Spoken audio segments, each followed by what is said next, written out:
जय गुरु जी संगत जी। वीडियो को लाइक कीजिए, चैनल को सब्सक्राइब कीजिए और बेल आइकन को प्रेस कर दीजिए ताकि आपको लेटेस्ट वीडियो की जानकारी अच्छे से मिल सके। जय गुरु जी संगत जी। गुरु जी का अनंतम अनंतम शुक्राना। गुरु जी के श्री चरणों में कोटि कोटि प्रणाम और सभी प्यारी संगत को जय गुरु जी। संगत जी, हम सभी बहुत बहुत ब्लेस्ड हैं जिसे सत्संग सुनने और सुनाने का मौका गुरु जी ने हमें बख्शा है। हमें इसे गंवाना नहीं है। यह गुरु जी का अपना तरीका है संगत के सवालों के जवाब देने का और उनके कष्ट दूर करने का। आज का सत्संग भी गुरु जी का कोई खास मैसेज लेकर आया है। संगत जी, सत्संग अंत तक सुनिएगा। गुरु जी हर एक का कल्याण निश्चित ही करते हैं। आज का सत्संग हम गुड़गांव से कपूर आंटी का सुनेंगे। तो चलिए संगत जी, सत्संग शुरू करते हैं। संगत जी, जब मैं गुरु जी से मिली तो मेरे स्पाइनल कॉर्ड में बहुत समस्या थी। रीढ़ की हड्डी आपस में जुड़ गई थी। इससे दूसरी जगह एक स्पेस आ गया था और वो मुझे फील होता था कि जिस जगह से यह स्पेस आया है वहां से पैर की ओर जाते हुए एक नस पर दबाव पड़ रहा था, जिससे मेरे पैर में बहुत दर्द रहता था। डॉक्टर्स ने भी देखा कि मेरा राइट पैर थोड़ा कमजोर हो रहा है और मेरा वजन बहुत जल्दी जल्दी घट रहा है। मैं कमर में धागा बांधे रहती थी। इन सब के बाद भी एक जगह पर 15 मिनट से अधिक देर तक बैठना मेरे लिए बिल्कुल भी संभव नहीं था। गुरु जी के पास जब भी मैं दर्शन के लिए जाती थी तो अपने साथ एक तकिया ले जाती थी ताकि लगातार संगत में बैठने में मुझे कठिनाई ना हो। परंतु गुरु जी ने मुझे ऐसा करते हुए देखकर तकिया ना लाने को मना किया। जब मैंने चुपके से लाने का प्रयास किया तो गुरुजी ने मुझे बहुत डांटा। फाइनली मैं जमीन पर बैठी और घंटों तक बैठ सकी। मैंने गुरुजी के दर्शन पहली बार 3 अप्रैल 1995 को ग्रेटर कैलाश में किए। गुरुजी ने मुझसे पूछा कि मैं किस रोग को ठीक करना चाहती हूँ। पूरी बात सुनने के बाद गुरुजी ने तुरंत कहा कि चलो सर्जरी करते हैं। मैं बहुत डर गई कि पता नहीं कौन सी सर्जरी की बात कर रहे हैं गुरुजी। गुरुजी मुझे एक रूम में ले गए और वहां पर एक चम्मच से मेरे शरीर के दर्द वाले भागों पर रखा और फिर मेरी गर्दन के राइट और लेफ्ट दोनों ओर जोर से मोड़ी। मुझे बहुत दर्द हुआ। मेरे संभलने पर गुरुजी बोले कि मेरे पैर का उपचार वो जालंधर में करेंगे। इस क्रिया को करने के बाद मेरी पीठ का दर्द तो ठीक हो गया, पर मेरे जॉइंट्स में बहुत पेन था। मेरे हाथ की उंगलियां सूजी हुई थी और मेरे जॉइंट्स पर बड़े बड़ी गांठें बनी हुई थी। एक दिन मैंने गुरुजी को अपनी समस्या बताई। गुरुजी ने मुझसे बात करते हुए मेरा हाथ अपने हाथ में ले लिया और धीरे धीरे उसकी मालिश करने लगे। बातों ही बातों में मुझे इसका आभास ही नहीं हुआ।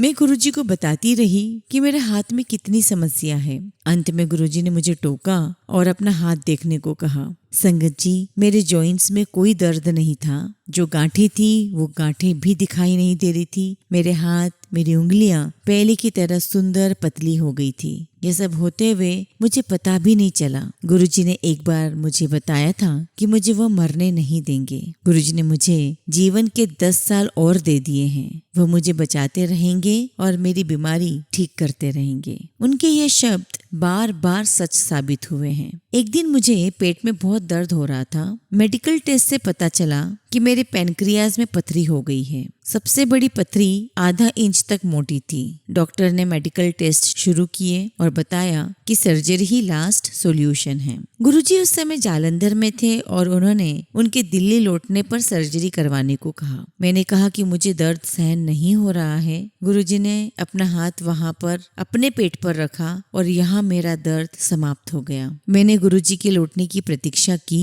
और आने पर सर्जरी करवाई। मुझे बहुत सारे हेल्थ इश्यूज थे। मेरा शुगर लेवल लगातार ऊपर नीचे होता रहता था और इसके साइड इफेक्ट्स के कारण मेरी लेफ्ट आंख का जो विजन था, दृष्टि थी, वो कम होती जा रही थी। मैंने सर गंगाराम हॉस्पिटल में जाकर उस आंख का टेस्ट करवाया तो पता लगा कि वहां पर एक लिक्विड तरल पदार्थ बह रहा है। डॉक्टर ने मुझे सलाह दी कि 1 सप्ताह के अंदर सर्जरी करवाना है। उस दिन मंगलवार था और मैं गुरुजी की आज्ञा के बिना कोई काम नहीं करना चाह रही थी, पर मैंने डॉक्टर को कहा कि मैं अपने पति से डेट्स के बारे में बात करके आपको बताऊंगी। तो डॉक्टर ने मुझे कहा कि आंख तुम्हारी है ना कि तुम्हारे पति की। पर मैं अपनी बात पर अटल रही और नहीं मानी और गुरुजी के पास गई। गुरुजी ने अपने पैरों के पास पड़ी हुई बहुत सारी मालाओं में से एक उठाकर मुझे दे दी। मेरी आंख का दोबारा टेस्ट करने पर डॉक्टर सरप्राइज्ड रह गए। मेरी आंख सामान्य थी, उसमें कोई परेशानी नहीं थी, कोई तरल पदार्थ नहीं बह रहा था। गुरुजी की कृपा मेरे हस्बैंड पर भी हुई। उनके मुंह के अंदर एक सफेद निशान था। डॉक्टर शंका कर रहे थे कि कहीं वो कैंसर तो नहीं है, पर उनको बायोप्सी के परिणाम की प्रतीक्षा करनी थी। इस बीच हमने सफदरजंग हॉस्पिटल में जाकर डॉक्टर्स को दिखाया तो उनका भी वही निर्णय था। मैं जल्दी से गुरुजी के पास गई तो वो बोले, मौज कर। मैं सरप्राइज्ड थी, यहाँ मैं टेंशन में थी। हस्बैंड को दो डॉक्टर्स ने बायोप्सी करने का निर्णय दे दिया था और गुरुजी कह रहे थे मौज कर। बायोप्सी का रिजल्ट आया और उसमें कोई सिंबल्स, कोई चिन्ह नजर नहीं आए। डॉक्टर फिर से सरप्राइज्ड थे। रात भर में वो निशान कहाँ गायब हो गया था। मैं भी सरप्राइज थी और डॉक्टर भी। मेरी तो खुशी का ठिकाना ही नहीं था। गुरुजी मेरे लिए सब कुछ तुरंत कर देते हैं। संगत जी, मेरे पति जो कपड़ों के होलसेल व्यापारी हैं, उन्हें पंजाब में कुछ कैश लेकर जाना था। उन्होंने आने और जाने के लिए शताब्दी ट्रेन से ट्रैवल करने का निर्णय लिया और रिजर्वेशन करवा लिया। जब वो पैसा लेकर जालंधर स्टेशन पर पहुंचे तो कोहरा बहुत था, धुंध बहुत थी, तो उन्होंने ट्रेन से यात्रा न कर बस से दिल्ली जाने का निर्णय लिया और मुझे घर पर फोन करके कहा कि वो रात को 10:30 तक पहुंच जाएंगे। संगत जी, मुझे अगला फोन रात को 1 बजे कश्मीरी गेट पुलिस स्टेशन से आया। मुझे उन्होंने बताया कि मेरे पति खाली बस में बेहोश मिले। मैंने अपने देवर जो मेरे साथ थे उन्हें आइडेंटिफाई करने के लिए कहा। पुलिस वाले ने उत्तर दिया कि श्री कपूर यानी कि मेरे हस्बैंड बोलने की अवस्था में ही नहीं है और वह उन्हें ट्रीटमेंट के लिए हिंदू राव हॉस्पिटल ले जा रहे हैं। जब हम हॉस्पिटल पहुंचे तो वहां का वातावरण देखकर हम निराश हो गए और हस्बैंड को हम वहां से निकालकर एक प्राइवेट हॉस्पिटल में ले गए। उन्हें होश फिर भी नहीं आया। मैं गुरुजी के पास पहुंची तो उन्होंने कहा कि मेरे पति को कुछ नहीं हुआ है और वो चिंता न करें। जब हम हॉस्पिटल पहुंचे तो वहां का वातावरण देखकर हम निराश हो गए और उन्हें वहां से निकालकर एक प्राइवेट हॉस्पिटल में ले गए। उन्हें फिर भी होश नहीं आया। मैं गुरुजी के पास पहुंची तो उन्होंने कहा कि मेरे पति को कुछ नहीं हुआ है और मुझे चिंता करने की कोई आवश्यकता नहीं है। गुरुजी के ऐसे कथन के बाद मेरे पति ने कुछ शब्द बोले तो डॉक्टर ने उन्हें उठाने का प्रयास किया। जब उन्हें होश आया तो डॉक्टर ने मुझे 3 महीने तक उनके पास रहकर उनकी देखभाल करने का निर्णय दिया, क्योंकि उनकी कॉन्शियसनेस कभी भी जा सकती थी।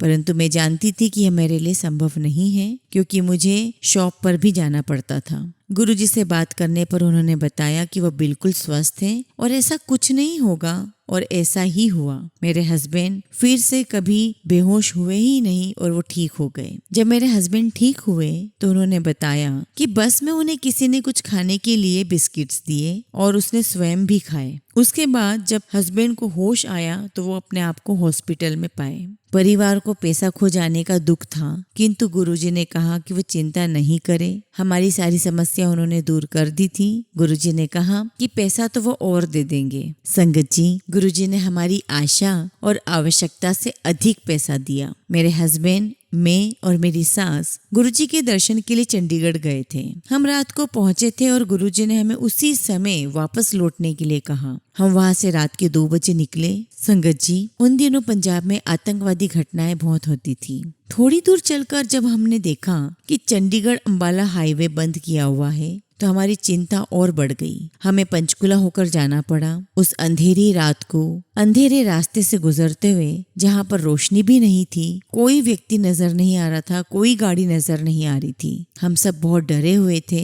हम गांव के कच्चे रास्तों से गुजर रहे थे। मैंने मन ही मन गुरुजी से प्रार्थना की और इसी बीच मेरी सास सोच रही थी कि गुरुजी इस समय अचानक कहाँ से आकर हमारी सहायता करेंगे। संगत जी, उसी समय खेतों में से बड़ी दाढ़ी वाले 2 बड़े बड़े युवक बाहर निकल कर आए। वो मोटरसाइकिल पे सवार थे। मैंने अपने पति से कार रोककर उनसे हाईवे की दूरी पता करने को कहा। उन्होंने उत्तर दिया कि हाईवे मात्र 13 किलोमीटर ही दूर है। मैंने हस्बैंड से कहा कि कोई साइन बोर्ड भी नहीं है, रास्ता इतना सुनसान है और रास्ता केवल 13 किलोमीटर दूर है। मैं और मेरी सास बहुत डरे हुए थे। मेरी सास तो इनको आतंकवादी समझ रही थी। यह सुनकर एक युवक अपना मुंह मेरे पास लेकर आया और बोला कि हाईवे वास्तव में 13 किलोमीटर दूर ही है। संगत जी, हम वहां से मात्र 200 मीटर ही दूर चले होंगे कि हमें साइन बोर्ड दिखाई दिया जिस पर 13 किलोमीटर लिखा हुआ था, और ठीक उतनी दूरी के बाद ये सड़क प्रिंस होटल के पास जाकर हाईवे से मिल गई। इतनी सुनसान, अंधेरी और भयानक रात में खेतों से निकलकर हमें निर्देश और दिशा देने वाले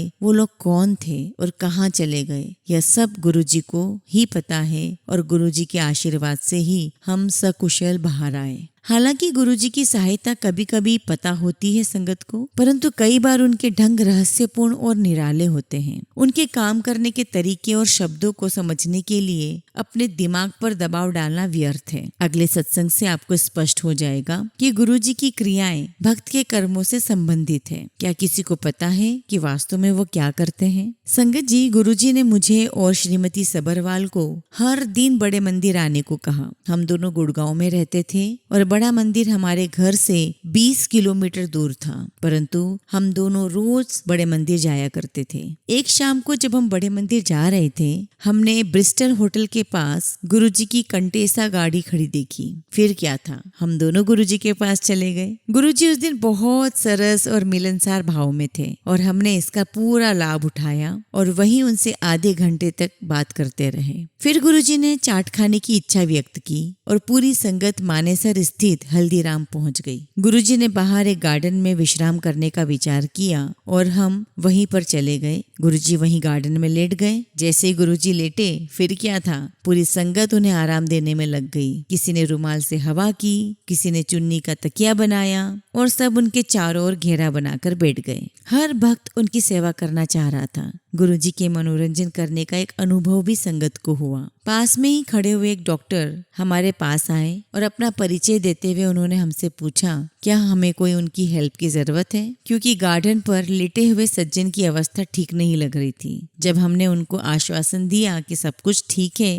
वो मुड़कर चले गए। इस बीच हमारी चाट आ गई। हम सब ने चाट खाई। गुरुजी ने मुझे बुलाया और डिटेल में मेरे परिवार के बारे में पूछा। बेटी और दामाद कहाँ हैं, वह कब वापस आएंगे, आदि आदि। मैंने बताया कि दोनों मनाली में हैं और उनकी शीघ्र ही वापस आने की संभावना है। हम सब आनंद पूर्वक अपने घर को बाद में लौट गए। 1 महीने के बाद गुरुजी का हल्दीराम जाने का कारण मुझे समझ आया। एक लाल बत्ती पर मेरी बेटी और दामाद की नई गाड़ी का एक्सीडेंट हो गया। पीछे से ट्रक ने आकर मारा था। कार बुरी तरह डैमेज हुई थी। मेरी बेटी ने मुझे फोन किया और गुरुजी को इस घटना के बारे में बताने को कहा। संगत जी, मैं रात को ही एम्पायर स्टेट भागी। गुरुजी हॉल में थे। ऐसा लगा जैसे उन्हें मेरा ही इंतजार था। मैंने कहा कि एक दुर्घटना हुई है। बस क्या था। गुरुजी ने एक्सीडेंट की प्लेस बता दी, ग्रेटर कैलाश के गोल चक्कर पर। मैंने कहा कि मेरे दामाद को एम्स ले जा रहे हैं, परंतु गुरुजी ने कहा नहीं, तुम्हारे दामाद को तो वसंत कुंज में स्थित इंडियन स्पाइनल इंजरीज सेंटर में ले जाया जा रहा है। मैं काफी देर तक ये समझ ही नहीं पाई कि गुरुजी स्वयं एक्सीडेंट की डिटेल्स बता रहे हैं। सर्वशक्तिशाली गुरुजी ने मेरे किसी बच्चे को चोट नहीं आने दी। हालांकि मेरे दामाद का मुंह सूज गया था, परंतु उसे कोई चोट नहीं आई थी। दुर्घटना के समय गुरुजी अपने रूम में चहलकदमी कर रहे थे। संगत जी, गुरुजी ने मेरे दामाद की पीड़ा अपने ऊपर ले ली थी। उन्होंने मुझे कहा कि वह मेरे साथ है और मैं थोड़ी सी भी चिंता नहीं करूं। 1 महीने पहले चाट के समय गुरुजी को इस दुर्घटना का पूर्वाभास हो गया था और परिवार के बारे में पूछकर उन्होंने दुर्घटना को और गंभीर होने से बचा लिया था। एक बार गुरुजी कुछ अलग कपड़े पहनकर करोल बाग में स्थित मेरी दुकान पहुंच गए। मुझे सरप्राइज कर दिया। वह या तो मेरे कष्ट दूर करने पहुंचे थे या फिर मुझे कुछ देने के लिए, पर कभी भी उन कपड़ों में नहीं पहुंचे जिसमें ज्यादातर भक्त उन्हें देखते हैं। वह मुझ पर समृद्धि की बारिश करने आए थे। गुरुजी ने मुझसे कुछ पैसे लिए और चले गए, परंतु मुझे दुख इस बात का था कि मैं गुरुजी को नहीं पहचान पाई, क्योंकि वो अलग कपड़ों में आए थे। मेरे हस्बैंड अपना बिजनेस करोल बाग में पहली मंजिल पर स्थित एक दुकान से चलाते थे।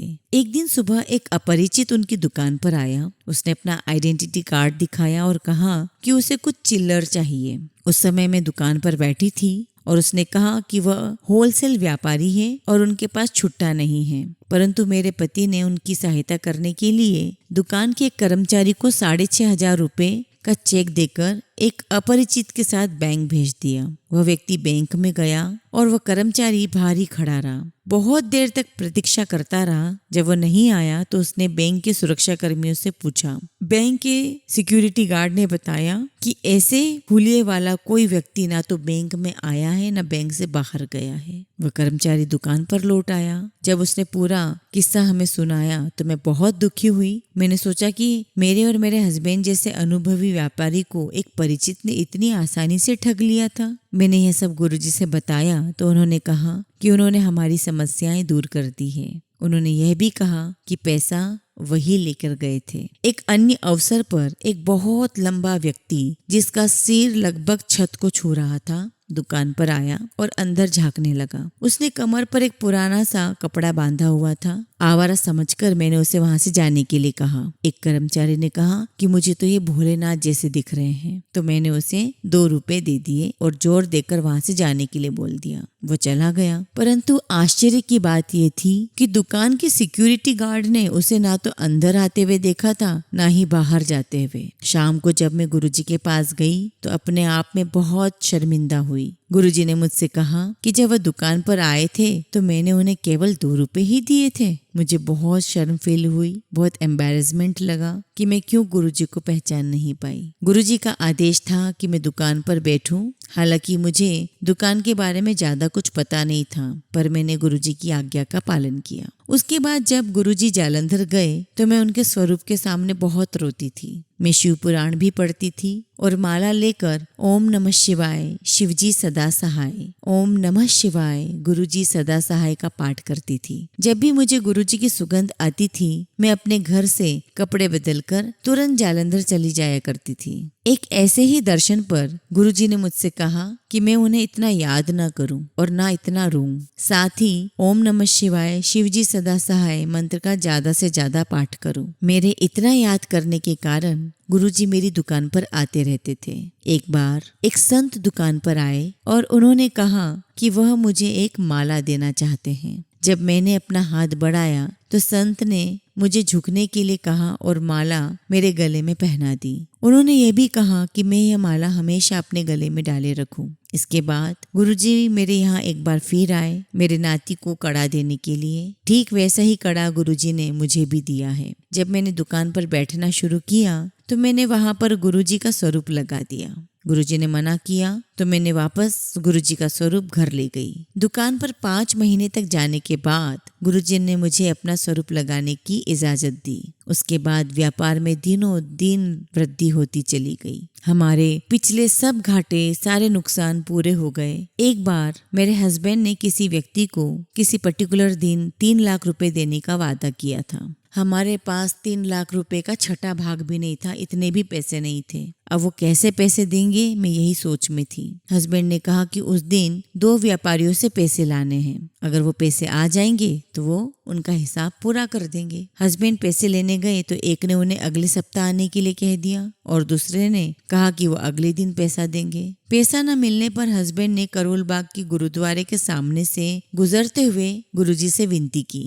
हस्बैंड ने कहा, गुरुजी अगर मैं पैसा नहीं दे पाया तो इसमें आपका अपमान होगा, मेरा नहीं। इस प्रकार दृढ़ता पूर्वक अपनी समस्या गुरुजी पर छोड़कर वो दुकान पर आ गए। कुछ समय के बाद उनके ऊपर वाले दुकानदार ने उनके पास एक ग्राहक को भेजा। वो व्यक्ति जालंधर से आया था और उसे कुछ विशेष सामान चाहिए था और जो सामान उसे चाहिए था वो हमारी दुकान पर मौजूद था। उसने बिना परखे ही खुशी खुशी सामान खरीदा और हमें पैसे दे दिए और उससे मेरे हस्बैंड अपना वादा निभा पाए। वो 3 लाख रुपए जिसे देने थे दे पाए। इस प्रकार गुरुजी ने हस्बैंड के वचन की भी लाज रखी। उस दिन जब हस्बैंड गुरुजी के दर्शन के लिए पहुंचे तो गुरुजी ने मुझसे कहा, क्या बात है, तुम्हारे पति आजकल मेरे लिए सड़क पर चलते हुए प्रार्थना भी करते हैं। एक बार मैं अपनी देवरानी के साथ गुरुजी के दर्शन के लिए गई थी। गुरुजी ने मेरी देवरानी को उनके चरणों के पास रखी हुई पुष्प मालाओं में से एक गुलाब की माला उठाने को कहा और गुरुजी ने निर्देश दिया कि उस माला से कुछ जल शुद्ध करने के बाद उसे पूरी दुकान में छिड़क देना है। अगले दिन सोमवार था। मेरी देवरानी को कुछ जल छिड़कने के लिए दुकान खोलने में आलस आ रहा था, परंतु मैंने उसे समझाया कि अपना दिमाग लगाने की बजाय गुरुजी के निर्देश का पालन करना उचित है। संगत जी, 1 महीने के बाद करोल बाग के उस बाजार में भयंकर आग लगी। सब दुकानें जलकर राख हो गई। हमारे नीचे वाली दुकान भी जल गई थी। यहाँ तक कि नीचे वाली दुकान की छत के पंखे पिघल गए थे, किंतु ऊपर हमारी कपड़ों की दुकान में आग पहुंची ही नहीं, बल्कि मैं ये कहूंगी कि आग ऊपर पहुंचने से पहले ही अपना रुख बदल चुकी थी। अचानक हवा की दिशा में बदलाव हो गया और उस गुलाब की माला जिसे गुरुजी ने अभिमंत्रित किया था, उसने हमारी रक्षा कर ली। ऐसे ही संगत जी, हस्बैंड का बिजनेस अच्छा नहीं चल रहा था। हस्बैंड की चाइना से सामान मंगाने की योजना थी। उनमें लागत भी कम आने का अनुमान था। गुरुजी को जब ये बताया गया तो उन्होंने उस योजना को रोकने का कहा। उन्होंने कहा कि जब उचित समय आएगा तब वो खुद बताएंगे। 3 महीने के बाद गुरुजी ने मुझे इलायची और मिश्री का प्रसाद दुकान पर बैठकर खाने के लिए दिया। हस्बैंड को चाइना में उस व्यक्ति का नाम जिसके साथ वह व्यापार करेंगे बताने के बाद गुरुजी ने व्यवसाय आगे बढ़ाने की आज्ञा दे ही दी। संगत जी, पिछले 5 सालों में हस्बैंड ने उस व्यक्ति के साथ करोड़ों रुपए का बिजनेस किया और वह अभी तक भी दोनों मिले नहीं थे और ना ही उन्हें कभी कोई हानि हुई। ये सिर्फ गुरुजी की लीला है।